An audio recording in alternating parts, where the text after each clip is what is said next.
जय मसीह की दोस्तों। मैं आपसे एक सवाल पूछता हूँ।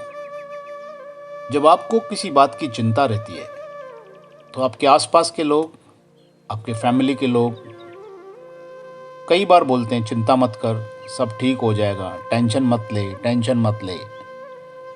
लेकिन सच बताइए, क्या ये तसल्ली सुनने से हमारी चिंता उतर जाती है?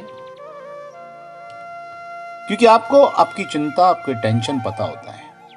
लेकिन मैं आपको एक आज फार्मूला बताने जा रहा हूं कि परमेश्वर के वचन में एक बंदा है जो हमें कहता है कि तुम अपनी सारी चिंता उसी पर डाल दो क्योंकि उसे तुम्हारी चिंता है।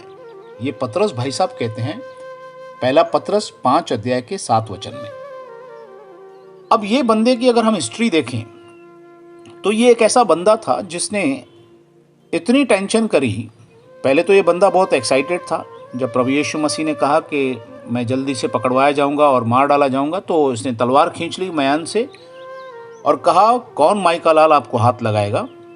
मैं आपको कभी भी छोड़ूंगा नहीं, मैं अपनी जान दे दूंगा, आपको किसी को हाथ नहीं लगाने दूंगा, चाहे चेले दूसरे साथ आए नहीं आए, लेकिन मैं आखिरी तक आपके साथ रहूंगा। तो प्रभु यीशु ने उनसे एक बात कही थी कि तू मुर्गे की बांग देने से पहले 3 बार तू मेरा इनकार करेगा, मतलब तू अपनी जिंदगी की चिंता करेगा। और ऐसा हुआ। हम देखते हैं कि पतरस भाई साहब 3 बार प्रभु यीशु मसीह का इनकार कर चुके, डर गए। एक बार तो एक स्त्री से डर गए। उसने कहा, क्या तू गलीली नहीं है? तू भी उनके साथ में था। तो हम देखते हैं कि वो बोलता है मैं पहचानता। यहां तक उसने यीशु को पहचानने से इनकार कर दिया। इतनी उसको अपनी लाइफ की चिंता हो गई, अपनी जिंदगी की चिंता हो गई। लेकिन यही बंदा हम देखते हैं जो प्रेरितों के काम 2 अध्याय में, जब पवित्र आत्मा का सामर्थ्य उसने पाया प्रेरितों 2 अध्याय में, तो वो ही एक बंदा है जो डरपोक था। वो पहले दिन पर प्रचार करके 3000 लोगों के लिए एक आशीष का कारण बना। उन्होंने बपतिस्मा लिया। अब ये बंदा अगर हमें कह रहा है चिंता मत करो, तो हमें सोचना पड़ेगा, वजन है इस बात में।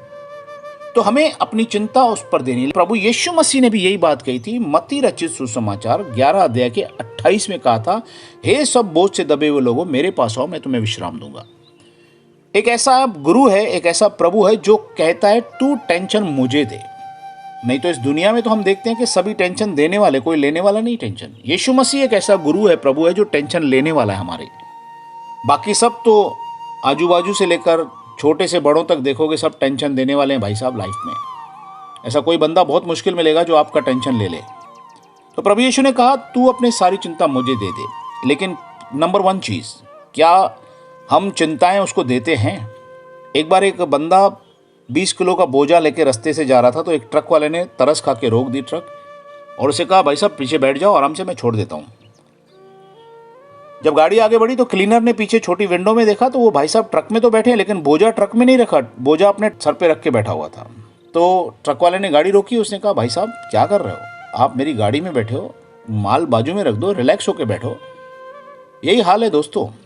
आज बहुत सारे भाई बंधु हैं जो प्रभु यीशु की गाड़ी में बैठे तो हैं, लेकिन बोझ अपने सर पे ही रखे हुए हैं, अपना बोझ अपने पास ही रखें। जबकि प्रभु यीशु ने खुला ऑफर दिया कि मेरे पास आओ, मैं तुम्हें विश्राम दूंगा, मतलब मुझे बोझ दे दो। आगे बहुत इंपॉर्टेंट फॉर्मूला है जिसको चलकर हम ब्लेसेड हो सकते हैं, हम आशीषित हो सकते हैं, हम बोझ से फ्री हो सकते हैं। देखिए, प्रभु यीशु के पास पहले तो कई लोग बोझ देते नहीं, बोझ देना चाहिए। मैंने खुद पर्सनली कई बार ये वचन रख के प्रार्थना की और सच बता रहा हूं, बहुत बार मैंने आशीष पाई और मेरा बोझ सचमुच यीशु मसीह लेता है, क्योंकि यीशु जिंदा खुदा है। तो मेरे भाइयों बहनों, मैं एक बात बताना चाहता हूं। जब प्रभु यीशु ने 29 में एक वचन कहा, 11:28 हम पढ़ते हैं, फेवरेट है, लेकिन 29 में उसका फॉर्मूला, उसका जवाब है, कहता है तुम मेरा जुआ तुम ले लो, क्योंकि वो सहज है, बहुत नम्र है, और मुझसे सीखो क्योंकि मैं बहुत मन में नम्र और दीन हूं। अब यहां पर एक चीज को समझना है। प्रभु यीशु कहता है मेरा बोझ तुम ले लो और तुम मेरा अपना बोझ मुझे दे दो। एक्सचेंज ऑफर है। हम पहली बात तो देते नहीं है, और अगर कोई देता भी है तो प्रभु यीशु का बोझा नहीं लेता। हम सिर्फ बोझ दे देते हैं, टेंशन दे देते हैं, प्रार्थना कर लेते हैं, प्रभु ये टेंशन है, वो टेंशन है, ले ले ले ले। लेकिन प्रभु ने एक बात कही है कि तुम मेरा बोझ तो उठाओ। अगर हम प्रभु का बोझ क्या है? क्या वो हमें पत्थर तोड़ने को बोल रहा है? नहीं, स्मार्ट और बहुत सॉफ्ट बोझ है। प्रभु का बोझ है आत्माओं को सुसमाचार बताना, उसके लोगों को संभालना, उनके लिए प्रार्थना करना, अनाथों और विधवाओं की सुधि लेना, किसी गरीब को खाना खिलाना, भूखे को खाना खिलाना, प्यासे को पानी पिलाना, किसी नंगे को कपड़े देना। मैं आज आपसे पूछना चाहता हूँ, क्या आपने कभी कबर्ड में ध्यान दिया? आपने आपकी कबर्ड में ऐसी शर्ट्स, ऐसी ड्रेसेस बहुत हैं जिनको आपने 2 साल से टच नहीं किया, आपने पहना ही नहीं। और मैं गारंटी देता हूँ आने वाले 2-3 साल और नहीं पहनोगे तो 4-5 साल में तो कपड़ा सड़ ही जाएगा वैसे। तो ये कपड़े निकालो भाई, ये आपके पुराने कपड़े किसी के लिए एक नई आशीष बन जाएंगे। वो दिन रात पहनेगा आपके पुराने कपड़ों को। तो ये कपड़े निकालो, खाना खिलाओ, किसी की सुद्धि लो, कोई बीमार है उसके पास जाके प्रेयर करके आओ। ये सब छोटे छोटे बोझ हैं जो यीशु हमें देना चाहता है। सॉफ्ट बोझ हैं, पत्थर तोड़ने के लिए नहीं दे रहा है। आज स्मार्ट वर्क की वैल्यू है। आज देखिए, पहले लोग बोझा उठाते थे, परेशान होते थे, उसके बाद जाके 200-300 रुपये कमाते थे। लेकिन आज ऐसा मंजर है कि कई जवान पढ़े लिखे लोग घर में वर्क फ्रॉम होम करते हैं, या तो ऑफिस में 1-2 लाख रुपए की पगार ले रहे हैं, 5-10 हज़ार रुपये रोज कमा रहे हैं एयर कंडीशन में बैठकर।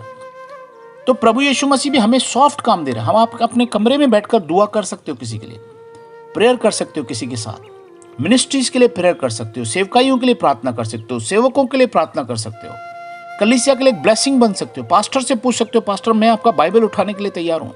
पास्टर को बोल सकते हो, मैं कलीसिया में आके कुर्सियों पे कपड़ा मारने को तैयार हूँ, मैं पोछा करने को तैयार हूँ, मैं कलीसिया के लोगों के लिए प्रार्थना करने को तैयार। जो what ever you can do it, very soft work, आपको ये काम करना है। मैं आपको प्रैक्टिकल एक बात बताना चाहता हूँ। आज आप एक काम कीजिए, एक कॉपी लीजिए, एक साइड में सामने पेपर पे अपने 2-3 बोझ लिख दीजिए। आपको परेशानी है, कोई कर्जा है, बच्चों की परेशानी है, घर में अशांति है, कोई लफड़ा है, कोई झगड़ा है, कोई भी चीज़ आप लिख दो आराम से, 2-3 बातें। और उसी के सामने दूसरे पेज पे सामने लिख दो प्रभु यीशु मसीह के सारे बोझ जो आप कर सकते हैं। कोई कंपल्सन नहीं, कोई बोझ नहीं, कोई परेशानी नहीं। आप अपने आप से ईमानदारी से, सच्चाई से, अच्छाई से क्या कर सकते हो प्रभु के लिए। किसी विधवा की सुधि ले सकते हो, उसको 2 किलो चावल दे सकते हो। किसी अनाथ को प्यार कर सकते हो, उसको संभाल सकते हो, उसको ABCD सिखा सकते हो बैठ के। 2 हफ्ते लगेंगे उसको ABCD सिखाने में। कोई बच्चा, गरीब का बच्चा आपके पास में, आप जो कर सकती हैं, जो कर सकते हो, आप किसी की सुधि ले सकते हो। कोई बीमार आपको पता चला, उसके पास जा सकते हो प्रार्थना के लिए। अपनी चर्च में पूछकर, पास्टर से पूछकर आप जाइए, किसी मिनिस्ट्री से जुड़ जाइए, उनको बोलिए जो आपकी प्रेयर रिक्वेस्ट है मुझे दिया करें, आप प्रार्थना करो। ये काम आप 1 हफ्ता करिए, प्रभु का बोझ आप उठाइए जो सहज और हल्का है। मैं आपको गारंटी के साथ कहता हूँ, मुझे नहीं मालूम आपकी परेशानी क्या है, लेकिन मैं इतना जानता हूँ, मेरा खुदा परेशानी लेने वाला खुदा है, वो आपको आशीष देने वाला खुदा है। आप ये बोझ उठाइए, मैं गारंटी देता हूँ यीशु मसीह के नाम से, हालेलुया। आप 1 हफ्ते में आप लेफ्ट साइड वाले कामों के लिए, जो अपनी परेशानी है उसके लिए कुछ मत कीजिए, वो परेशानियां यीशु दूर करेगा।